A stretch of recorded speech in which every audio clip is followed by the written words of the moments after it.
नमस्कार दोस्तों, आप सभी का हमारे YouTube चैनल रोजगार एंटरटेनमेंट में स्वागत है। दोस्तों, आज हम पढ़ने वाले हैं माही नदी के बारे में और लूनी नदी के बारे में और साबरमती नदी के बारे में। ठीक है, तो माही नदी को क्यों कहा जाता है आदिवासियों की गंगा, ये भी हम आगे पढ़ेंगे। तो सबसे पहले हम जो है लूनी नदी, साबरमती नदी और माही नदी को मैप एनिमेशन के माध्यम से देखेंगे कि कौन सी नदी कहाँ से उसका उद्गम स्थल है और उसका मुहाना कहाँ कहाँ पर है। ठीक है, और उसकी सहायक नदियाँ देखेंगे और कौन सी नदी पर कौन सा बांध बना हुआ है ये भी हम मैप के माध्यम से देखेंगे। तो चलिए शुरू करते हैं वीडियो। सबसे पहले हम देखेंगे माही नदी को। माही नदी की बात की जाए तो ये आपका मध्य प्रदेश से निकलती है और राजस्थान से होते हुए गुजरात के खंभात के खाड़ी में अपना पानी गिरा देती है और कर्क रेखा को ये 2 बार काटती है। आगे बात करते हैं लूनी नदी। ये हमारी अजमेर से निकलती है राजस्थान से और 320 किलोमीटर की दूरी तय करते हुए अपना पानी जो है ये गुजरात के कच्छ के क्षेत्र में जाके गिरा देती है। ठीक है, और आगे बात करते हैं हम साबरमती नदी के बारे में।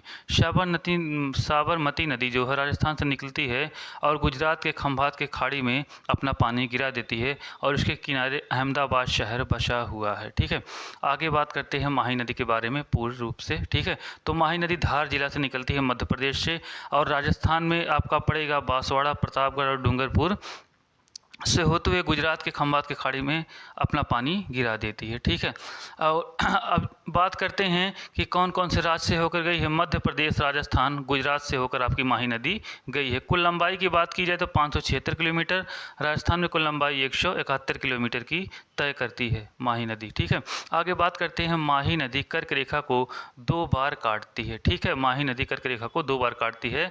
आपकी जो है एक बार देखिए यहाँ पर बांसवाड़ा से प्रतापगढ़ गई और डूंगरपुर। ठीक है, एक बार यहाँ पर काटती है और एक बार यहाँ पर काटती है और उसके बाद गुजरात के खंभात की खाड़ी में अपना पानी गिरा देती है। देखिए, एक बार यहाँ काट रही है और एक बार यहाँ। कर्क रेखा को ये 2 बार काटती है माही नदी। ये पेपर में बराबर पूछा जाता है कि माही नदी कर्क रेखा को कितनी बार काटती है, तो कर्क रेखा को ये 2 बार काटती है माही नदी। ठीक है, आगे बात करते हैं। यहाँ पे आपका देखिए एक जो है क्यों कहा जाता है आदिवासियों की गंगा। ठीक है, यहाँ पर आपका बाढ़ेश्वर धाम है जो आदिवासियों का कुंभ माघ मेला में मनाया जाता है। ठीक है, माघ पूर्णिमा में यहाँ आदिवासियों का कुंभ लगता है, त्रिवेणी इसे कहते हैं।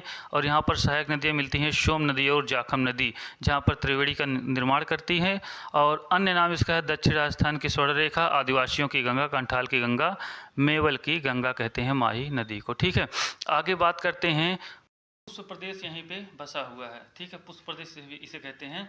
आगे माही नदी पर बदे बांध को बात करते हैं। गाही, ये आपका माही बजाज सागर बांध बोरखेड़ा बांसवाड़ा के पास है। कुल लंबाई 3109 मीटर है। ठीक है, जो राजस्थान का सबसे लंबा बांध है। और उसके बाद बात करते हैं दूसरे बांध के बाद कागदी पिकअप बांध जो बांसवाड़ा के पास है। उसके बाद है आपका माही सागर बांध गुजरात में।